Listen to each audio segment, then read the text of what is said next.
কৃষ্ণ। হরে কৃষ্ণ। ওম নমো ভগবতে বাসুদেবায়।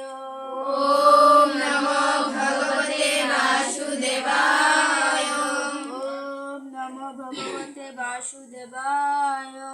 ওম নমো ভগবতে বাসুদেবায়। ওম নমো ভগবতে বাসুদেবায়। ওম নমো ভগবতে বাসুদেবায়। শ্রীমদ্ভগবদ্গীতার 4th অধ্যায় 7 নং শ্লোক। যদা যদা হি ধর্মস্য গ্লানির্ভবতি ভারত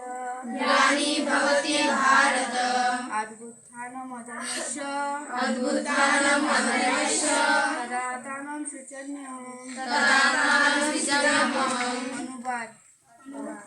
হে ভারত, যখনই ধর্মের অধঃপতন হয় এবং ধর্মের অভ্যুত্থান হয়, তখন আমি নিজেকে প্রকাশ করে অবতীর্ণ হয়। হরে কৃষ্ণ।